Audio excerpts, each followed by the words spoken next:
નમસ્તે મિત્રો, મળીએ વધારે આપણા એક પોડકાસ્ટમાં. આજનો સબ્જેક્ટ છે ઓબેસિટી એટલે કે મેદસ્વીતા એટલે કે વજન વધવું. વજન વધવું એ એટલે કે મેદસ્વીતા એ એક group complex disease group complex કહી શકાય, કારણ કે વજન વધે એની સાથે ઘણા રોગો વધારે વજન શરીરને લઈને આવે છે. એટલે ખાલી વધારે વજન એ એક તકલીફ નથી હોતી, સાથે ઘણા રોગોને નોતરે છે વધારે વજન. દુનિયામાંની અત્યારે જે વસ્તી 800 કરોડ છે તેમાંથી લગભગ 250 કરોડ લોકો એ મેદસ્વીતાનો શિકાર છે. એટલે લગભગ 250 કરોડ લોકો એ વજન ઘટાડવા માટેની કાંઈક ને કાંઈક કોશિશો કરતા હોય છે. અને જે અત્યારે મેડિકલ સાયન્સમાં તબીબી વિજ્ઞાનમાં જે રિસર્ચ ચાલે એમાં મેદસ્વીતા ઉપરના research A one of the સૌથી વધારે રિસર્ચ થતું એક ટોપિક છે. તો આપણે આજે ચર્ચા કરીએ મેદસ્વીતા એટલે કે ઓબેસિટી વિશે. આપણા હોસ્ટ આજે છે ડૉક્ટર આદિત્ય કંડોરિયા, જે સ્ટર્લિંગ હોસ્પિટલ રાજકોટમાં જીઆઈ અને એચબીપી સુપર સ્પેશિયાલિસ્ટ છે. તો ચર્ચા આપણે ચાલુ કરીએ મિત્રો. તો ડૉક્ટર આદિત્ય, સૌથી પહેલાં તો ચર્ચા કરીએ કે વજન વધવાના મુખ્ય કારણો કયા કયા છે. સાહેબ, અત્યારે એ પ્રમાણે જોઈએ કે વજન વધારો એ મુખ્યત્વે બે કારણોમાં કહી શકાય છે. એક વારસાગત કારણ અને બીજા બદલતી જીવનશૈલી. બદલતી જીવનશૈલીમાં એન્થ્રોપોલોજી એટલે કે હિસ્ટ્રિકલ પર્સ્પેક્ટિવથી આપણે જોઈએ તો ભૂતકાળમાં માણસ કામ વધારે કરતો, એટલે કે જેટલું પણ ખોરાક આરોગવામાં આવતો એ ખોરાકનો યુઝ થતો. બદલતી જીવનશૈલીમાં એક મુખ્ય ફેરફાર જે આપણા શરીરમાં આવે છે એ ખોરાકની સપ્લાય અનલિમિટેડ છે પણ એનો યુઝ લિમિટેડ છે. જેમ કે અત્યારે વધારે પડતા જોબ અથવા કામ એવા છે કે જેમાં બેઠાડું જીવનમાં કામ કરવાનું હોય છે. લાઈક ખેતી પ્રકારનું વર્ક નથી હોતું, બહાર જઈને હન્ટિંગ નથી કરવાનું હોતું, યુદ્ધમાં નથી જવાનું હોતું, સર્વાઈવલ માટે સ્ટ્રગલ નથી કરવાની હોતી. આ બધાના કારણે એક કોમ્પ્લેક્સ ક્રિએટ થાય છે જેમાં એનર્જીની રિક્વાયરમેન્ટ ઓછી છે અને એની સપ્લાય વધારે છે. જ્યારે કે ફૂડની સપ્લાય અનલિમિટેડ છે. લાઈક ઇનકેસ અત્યારે આપણે જોવા જઈએ તો સ્વિગીથી જ ફૂડ સપ્લાય આવે છે. સો વોકિંગ કરી અને ફૂડ પરચેસ કરવામાં બી નથી જવું પડતું. ફૂડ એટલે ખોરાક આપણે ખુદે બનાવવો બી નથી પડતો. ખોરાક ડાયરેક્ટલી જ આપણી પાસે આવી જતો હોય છે. અધરવાઇઝ ઇનકેસ મેગા સિટીઓને છોડીએ અને ઇનકેસ પેરીફેરીવાળા સિટી ટાયર 2 ટાયર 3 સિટી જોવા જઈએ ત્યાં બી સિનારીઓ જેવો છે કે વધારે પડતા લોકો ખેતીથી દૂર ભાગી રહ્યા છે, શ્રમિક જીવનથી દૂર ભાગી રહ્યા છે, જેના કારણે અગેઇન ખોરાકની સપ્લાય છે બટ ખોરાકનો યુઝ નથી થતો. સો બે કારણો કહી શકાય. એક જીનેટિક કારણ, જે વારસાગત કારણ. અગર ફાધર મધરમાં ઓબેસિટી હોય તો મેદસ્વીતા આવવાના ચાન્સીસ વધારે છે. બીજું, ઇનકેસ તમારા પૂર્વજો વધારે કામ કરતા અને તમે અત્યારે એ જીવનશૈલીમાંથી બદલતી જીવનશૈલી અપનાવી રહ્યા છો, જેમ કે ઓછું કામ કરી રહ્યા છો, તો અગેઇન વજન વધવાના ચાન્સીસ વધારે રહે છે. ઓકે, તો પછી જ્યારે વજન વધી જાય, જ્યારે ઓબેસિટી પેશન્ટને કોઈ માણસને લાગુ પડે તો શરીર પર એની શું આડઅસરો થાય છે અને શરીરને વધારે વજનથી શું નુકસાન થાય છે? શું સર, વધારે પડતા વજનના કારણે એક રીતે જો જાણવામાં આવે કે વધારે પડતા કેસમાં વધતું વજન એ પેટની ચરબી, છાતીની ચરબી, કમરની ચરબી અને ગળાના આસપાસના ભાગની ચરબીમાં વેચી શકાય છે. લાઈક ઇનકેસ ઉપરના ભાગથી આપણે સ્ટાર્ટ કરીએ તો જે ગળાના આસપાસના ભાગમાં ચરબી જમા થાય છે એના કારણે ઓબ્સ્ટ્રક્ટિવ સ્લીપ એપનિયા એટલે કે સૂતા સમયે સ્નોરિંગ થાય છે, જે એક હૃદયરોગ માટે ગંભીર પ્રોબ્લેમ ભવિષ્યમાં બની શકે છે. એના સિવાય નીચે સ્ટાર્ટ કરીએ કે જો જેટલું બી શરીરમાં વજન વધારે છે એટલું ગોઠણ પર વજન વધારે આવે છે, જેના કારણે ભવિષ્યમાં લાંબા સમયે બંને તરફ ગોઠણની તકલીફ થઈ શકે છે. જે પેટની ચરબી છે એ સૂતા સમયે પેટ પર પ્રેશર આપે છે. એવી રીતે માની શકાય કે પેટ પર કોઈ પથ્થર મૂકવામાં આવે તો જે બી ખોરાક છે એ તો અધરવાઇઝ નીચેના ભાગેથી બહાર આવશે કાં પછી ઉપરના ભાગેથી બહાર આવશે. તો વધારે પડતા ચાન્સીસ એવા રહે છે કે પેટની ચરબીના કારણે જે આપણે ખોરાક અથવા સ્ટમકનું જે એસિડ હોય છે એ ઉપર જાય છે, જેના કારણે જીઆરડી એટલે કે ગેસ્ટ્રોઇસોફેજિયલ રિફ્લક્સ ડિઝીઝના ચાન્સીસ વધારે હોય છે. આના સિવાય બીપી અને ડાયાબિટીસ સૌથી વધારે ઓબેસિટી સાથે સંકળાયેલા પ્રોબ્લેમ છે. કેમ કે ઓબેસિટીમાં સેન્ટ્રલ ઓબેસિટી વધારે હોય છે એટલે ઇન્સ્યુલિન રેઝિસ્ટન્સ આવવાના ચાન્સીસ વધારે હોય છે અને જેના કારણે ડાયાબિટીસ થવાના ચાન્સીસ પણ વધારે હોય છે. અગેઇન બીપીના ચાન્સીસ બી ડાયાબિટીસમાં બહુ જ વધારે હોય છે, કેમ કે જેટલું શરીર વધારે એટલું ત્યાં સુધી બ્લડ સપ્લાય પહોંચાડવી વધારે ડિફિકલ્ટ, એટલે હાઈ પ્રેશરથી પમ્પિંગ કરવું પડતું હોય છે, જેના કારણે જનરલાઇઝ બીપી ઓલ ઓવર વધતું જ હોય છે બધા જ કેસમાં. એટલીસ્ટ આ 5 રોગો ઓબેસિટી અથવા મેદસ્વીતાના કોમ્પ્લેક્સમાં બધા જ લોકોમાં જોવા મળતા હોય છે. ડાયાબિટીસ, હાઇપરટેન્શન કે વધારે પડતું બીપી, ગોઠણની તકલીફ, રાતે સૂતી વખતે સ્નોરિંગ જેવો અવાજ આવવો અને જીઆરડી એટલે કે એસિડિટીની તકલીફ. ઓકે, હવે ઓબેસિટી અને મોર્બિડ ઓબેસિટી આ બે વચ્ચે શું ડિફરન્સ છે? આ બે વચ્ચેનો શું તફાવત છે? સાહેબ, આપણે ઓબેસિટી વચ્ચે જો જોવા જઈએ તો ઓબેસિટીમાં મેડિકલ લેંગ્વેજમાં બીએમઆઈથી ડિસાઇડ થતી હોય છે. BMI is basal metabolic index, મતલબ એટલી એમાં ડિસાઇડ થતું હોય છે માણસના વજન અને માણસની હાઇટથી બીએમઆઈ ડિસાઇડ થાય છે. જો આ બીએમઆઈ વેસ્ટર્ન સિનારીઓ અને ઇન્ડિયન સિનારીઓ, ભારતીય લોકો માટે અને પશ્ચિમ દેશોના લોકો માટે અલગ અલગ હોય છે. ભારતના લોકો માટે જો બીએમઆઈ 23 કરતાં વધારે હોય તો એ મેદસ્વીતા ગણી શકાય, અને વેસ્ટર્ન લોકો માટે જો બીએમઆઈ 25 કરતાં વધારે હોય તો મેદસ્વીતા ગણી શકાય. બટ મોર્બિડ ઓબેસિટી એટલે કે જેને એક વધારે પડતી જ મેદસ્વીતા ગણવી અથવા જેને સર્જરીનું એક ઇન્ડિકેશન બી ગણી શકાય, એના માટે બીએમઆઈનો કટ ઓફ 40 રાખવામાં આવ્યો છે પશ્ચિમ દેશો માટે, અને ભારતીય લોકો માટે એ બીએમઆઈનો કટ ઓફ 37.5 રાખવામાં આવ્યો છે. ઓકે ડૉક્ટર આદિત્ય, તો હવે આપણે વજન ઘટાડવા માટે કોઈ એવા એવિડન્સ બેઝ સાયન્ટિફિક સોલ્યુશન એવા કંઈ હોય છે? વજન ઘટાડવા માટે સાયન્ટિફિક સોલ્યુશનમાં જે કે અત્યારે એવિડન્સ બેઝ છે અને સાયન્સમાં એના પ્રૂફ અથવા કે અસ્તિત્વ ધરાવે છે, એવા કેસમાં સૌથી સ્ટાર્ટિંગ કરીએ તો સૌથી મહત્ત્વની વસ્તુ છે એક્સરસાઇઝ.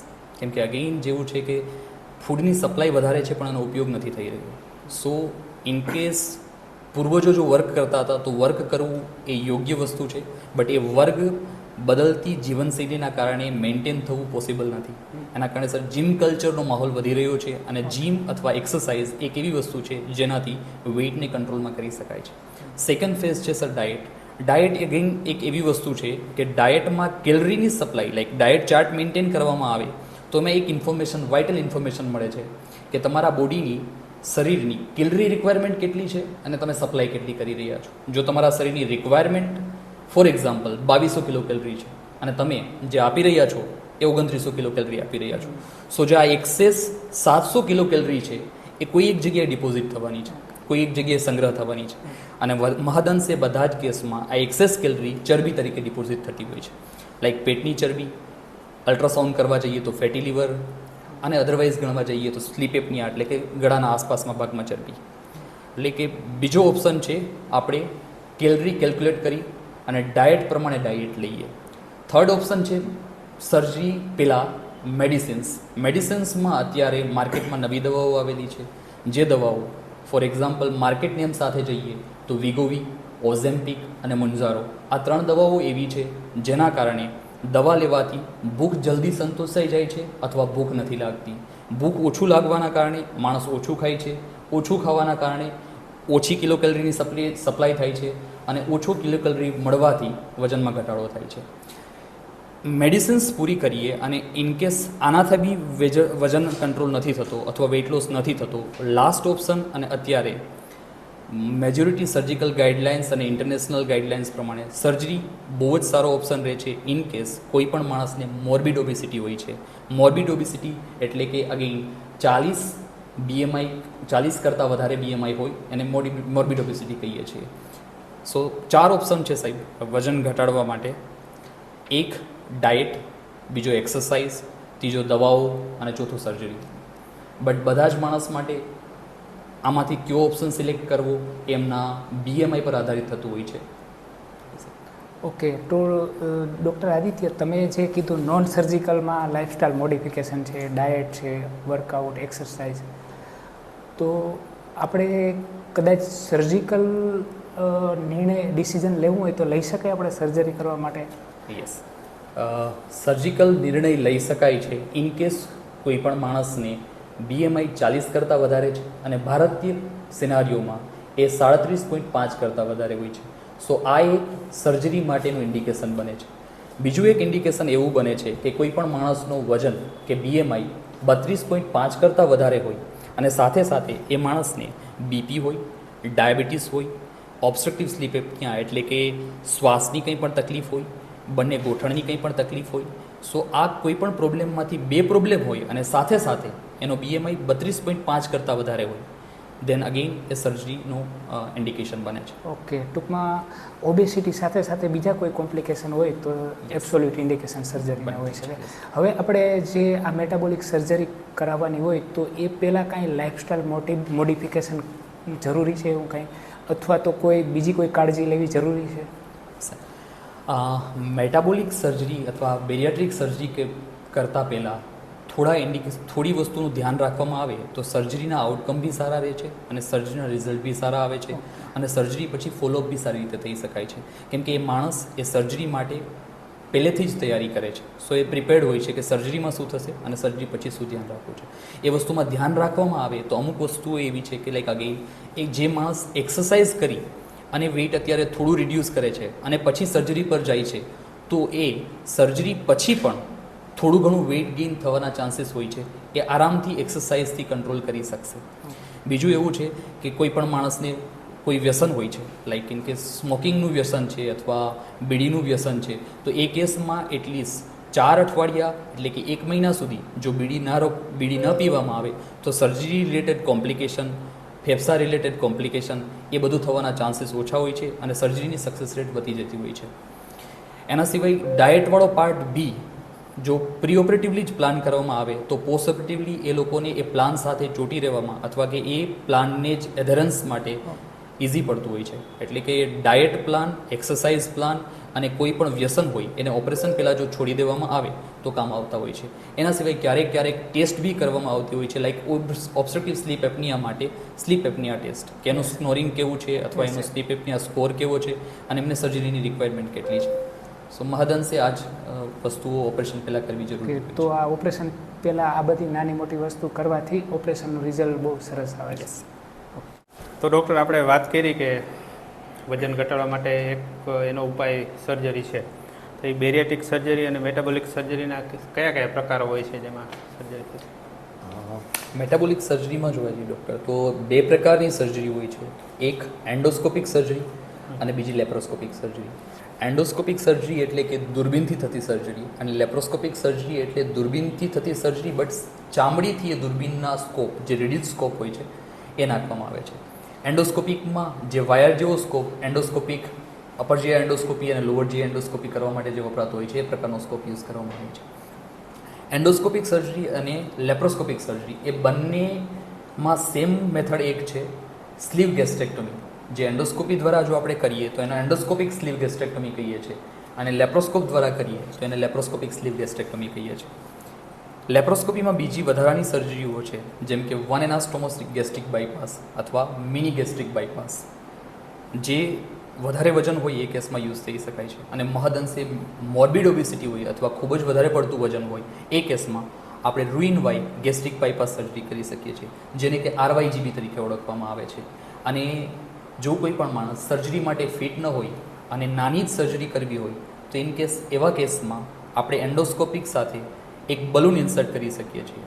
એ બલૂન જઠરની અંદર જઈને ફૂલી જતું હોય છે, એટલે જઠરમાં બલૂન ફૂલવાથી કોઈ પણ માણસને એવો અહેસાસ થાય છે કે ભૂખ સંતોષાઈ ગઈ છે, જે એક ખોટો અહેસાસ હોય છે. બટ એ અહેસાસના કારણે એ માણસ ઓછું ખાય છે.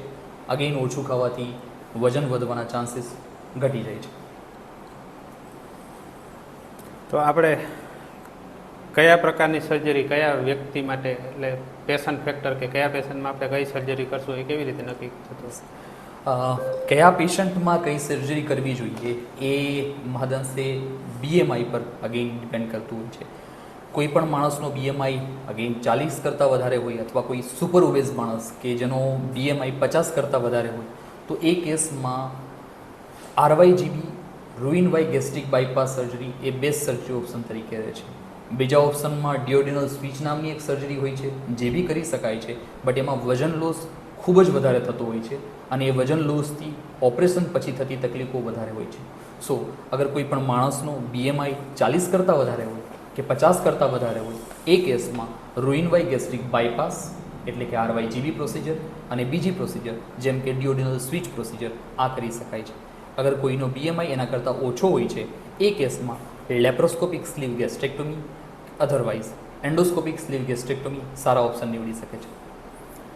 તો આપણે સર્જરી કરાવ્યા પછી કેટલું વજન ઘટાડી શકાય? અગેન સર્જરી કર્યા પછી કેટલું વજન ઘટશે એ ડિપેન્ડ કરે છે કઈ સર્જરી કરવામાં આવે છે. સર્જરી કર્યા પછી કેટલું વજન ઘટશે એ એક ઉદાહરણ તરીકે જોઈએ તો એ ગણતરી કરવામાં આવે છે excess body weight. For example, એક ઉદાહરણ તરીકે જોઈએ, કોઈ માણસનું વજન 120 કિલા છે, એની હાઇટ પ્રમાણે એ માણસનું વજન હોવું જોઈએ 70 કિલા, તો એનું અત્યારે 50 કિલો વજન એક્સ્ટ્રા છે. સો એ એક્સ્ટ્રા વજનના કેટલા પર્સન્ટેજ ઘટશે એ કઈ સર્જરી થઈ એના ઉપર ડિપેન્ડ કરે છે. આ માણસનું વજન છે એ 50 કિલો એક્સ્ટ્રા છે. સો હવે આ 4 સર્જરી આપણે જોઈએ તો એમાં કેટલું ઘટશે. ઉદાહરણ તરીકે આ 50 કિલોમાંથી જો કોઈ પણ માણસની ડિયોડિનલ સ્વિચ સર્જરી કરવામાં આવે તો 80 થી 90% વજન ઘટી શકે. મીન્સ કે જે 50 કિલો વધારે છે એમાંથી 90% ઓછું થઈ જશે. એના પછી રૂઇન વાય ગેસ્ટ્રિક બાયપાસ સર્જરી કરવામાં આવે તો એનું 70 થી 80% વજન ઘટી શકે છે. એન્ડ લેપ્રોસ્કોપિક સ્લીવ ગેસ્ટ્રેક્ટોમી કરવામાં આવે તો એમનું 50 થી 70 કિલો જેટલું વજન ઘટી શકે છે.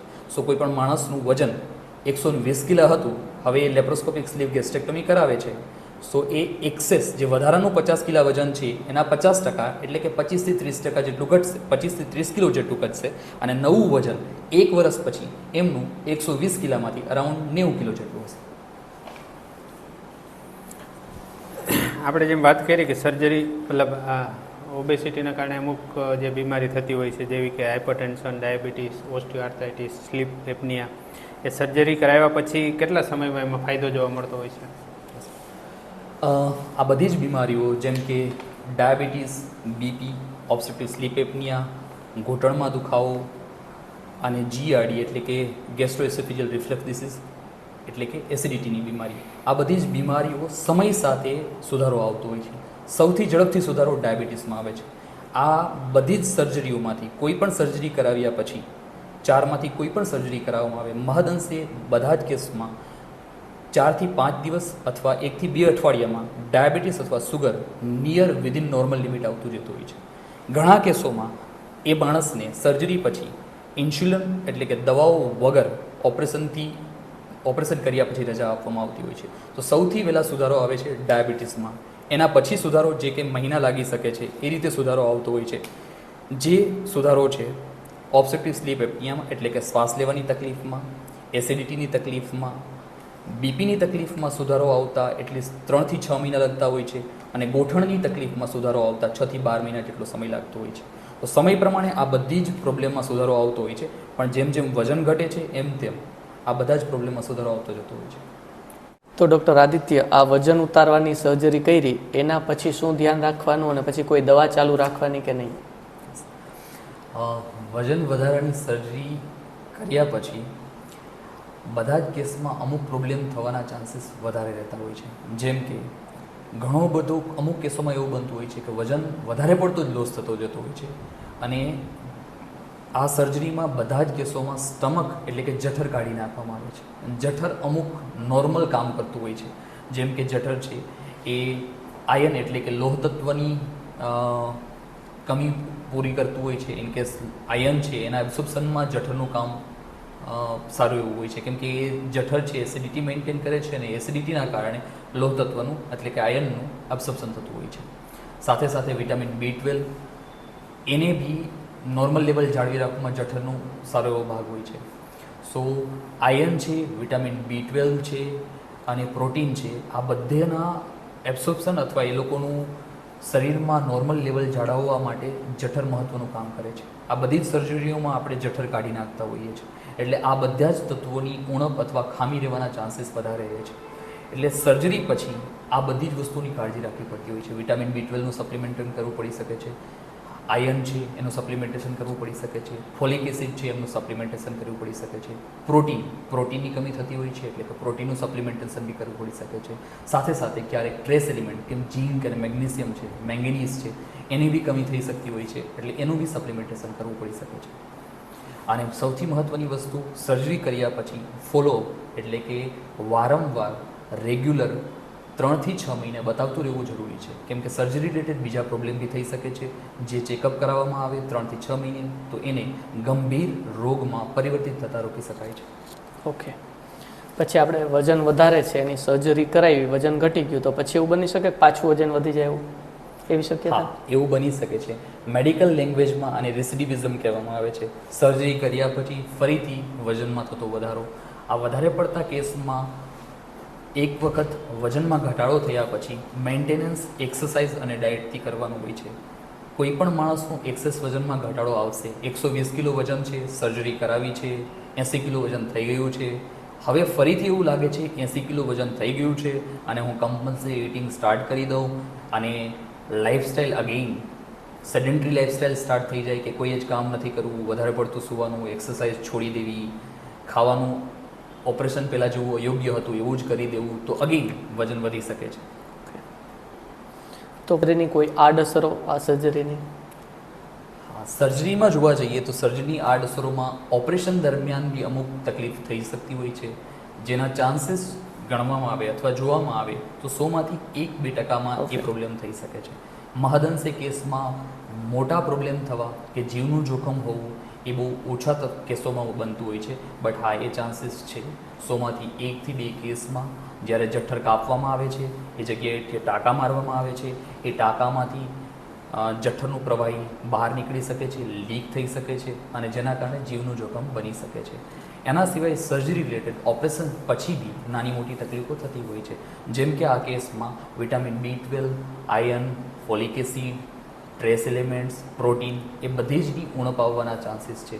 જો યોગ્ય રીતે ફોલોઅપ ન કરવામાં આવે તો આ તકલીફ મોટી બની શકે છે અને એના કારણે ઓપરેશન પછી બી જીવનું જોખમ બની શકે છે. બીજી સર્જરી રિલેટેડ બી નાની મોટી પ્રોબ્લેમ થઈ શકતી હોય છે, જેના ચાન્સીસ ઓછા હોય છે, બટ જો ફોલોઅપ યોગ્ય રીતે કરવામાં આવે તો આ બધા જ પ્રોબ્લેમ રોકી શકાય છે. અચ્છા ડૉક્ટર સાહેબ, તો આપણે જે મેટાબોલિક પ્રોસિજર્સ અને બેરિયાટ્રિક સર્જરીની વાત કરી તો આમ એની લિમિટેશન્સ કેટલી, એટલે કેટલી મર્યાદાઓ એની એમ?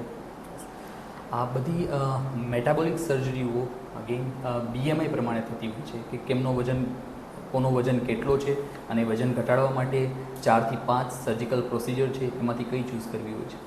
હવે મહદઅંશે બધી જ બેરિયાટ્રિક અથવા મેટાબોલિક સર્જરીની એક લિમિટેશન છે કે એમાં કેટલું વજન થશે એ એક્ઝેક્ટલી પ્રેડિક્ટ નથી કરી શકાતું હતું. લાઈક RYGBમાં એક વસ્તુ હોય છે કે જેટલું રૂલિંગ એટલે કે આંતરડાને ઉપર ખેંચવામાં આવે એટલું વજનનો ઘટાડો વધારે થતો હોય છે. ઓછામાં ઓછું 75 સેન્ટીમીટર જેટલું ઉપર ખેંચવામાં આવે છે, એથી વધારે ઉપર ખેંચવામાં આવે તો વધારે વજનમાં ઘટાડો થતો હોય છે. છતાં પણ બધા જ કેસમાં આને એક્ઝેક્ટલી કેટલો વજનમાં ઘટાડો આવશે એ પ્રેડિક્ટ નથી કરી શકાતું. ઉદાહરણ તરીકે જોઈએ કે કોઈ પણ માણસનું વજન 120 કિલો છે, એમને 70 કિલો જેટલું વજન કરવું છે, તો સર્જરી કર્યા પછી એ બની શકે છે કે એમનું વજન 60 કિલો બી થઈ જાય અને એવી બની શકે છે કે એમનું વજન 80 થી 85 કિલોની આસપાસ બી રહે. સો એક્ઝેક્ટ વજનમાં ઘટાડો કેટલો થશે એ પ્રેડિક્ટ કરી શકાતું નથી હોતું. અચ્છા સાહેબ, બીજું એક હમણાં જે નવી દવાઓ આવી છે જેમ કે મોન્જારો નામથી બહુ ફેમસ છે, તો એના વિશે થોડું જણાવો સાહેબ.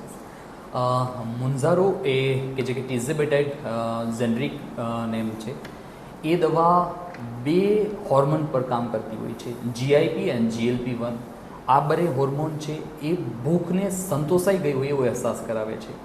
સો આ દવા લેવાથી એ માણસને એવો અહેસાસ થાય છે કે જાણે એમની ખોરાક ખાઈ લીધો હોય, એટલે એ ખોરાક ખાતા નથી.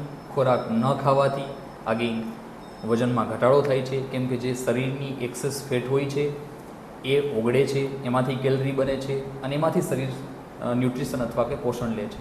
એટલે આ દવા લેવાથી, ટીઝેબેટાઇડ અથવા મુન્જારો લેવાથી માણસને ભૂખ સંતોષવાનો અહેસાસ થવાથી વજનમાં ઘટાડો થતો હોય છે. અચ્છા સાહેબ, હજી એક પ્રશ્ન છે કે આપણે કીધું કે ભૂખ તો સંતોષાઈ જાય છે અને ફેટ લોસ થાય છે, તો ફેટ લોસની સાથે સાથે મસલ લોસ પણ થતું હશે, તો એના માટે શું કરવું જોઈએ? ટીઝેબેટાઇડના કારણે જે મસલ લોસ, ટીઝેબેટાઇડ એક એવી દવા છે કે જેમાં એક્સેસ ફેટ લોસ થવાની સાથે સાથે મસલ એટલે કે સ્નાયુઓની નબળાઈ આવવાના ચાન્સીસ બી હોય છે. સો આ વસ્તુ થતી રગાવવી હોય તો દવા લેતી વખતે સાથે સાથે એક્સરસાઇઝ કરવી બી એટલી જ જરૂરી છે, જેના કારણે મસલની એક્સરસાઇઝ થાય તો ત્યાંનું પ્રોટીન છે એ મસલના બિલ્ડઅપ માટે જ ઉપયોગ થતું રહે અને મસલ નબળા પડવાના અટકે. મિત્રો, ચર્ચાને કન્ક્લુડ કરીએ. કન્ક્લુઝનમાં વજન વધવું એટલે કે મેદસ્વીતા એ લાઇફસ્ટાઇલનો રોગ છે. કોઈ પણ દવાઓ અથવા તો એની સર્જરીમાં જતાં પહેલાં તમારે લાઇફસ્ટાઇલ મોડિફિકેશન કરવું જરૂરી છે અને ઘણા કેસોમાં લાઇફસ્ટાઇલ મોડિફિકેશનથી જ તે તમારે દવાઓ અથવા તો સર્જરી સુધી પહોંચવાની નોબત નથી આવતી. ડાયટ અને એક્સરસાઇઝ આ બે મેઇન કમ્પોનેન્ટ છે વજન મેન્ટેન રાખવા અથવા ઘટાડવા માટેના. તમારા જે પણ પ્રશ્ન હશે એ કમેન્ટમાં જણાવજો. આપણે ડૉક્ટર આદિત્ય સાથે ચર્ચા કરી અને એના નેક્સ્ટ પોડકાસ્ટમાં ગમે ત્યારે ચર્ચા કરી લેશું. આભાર.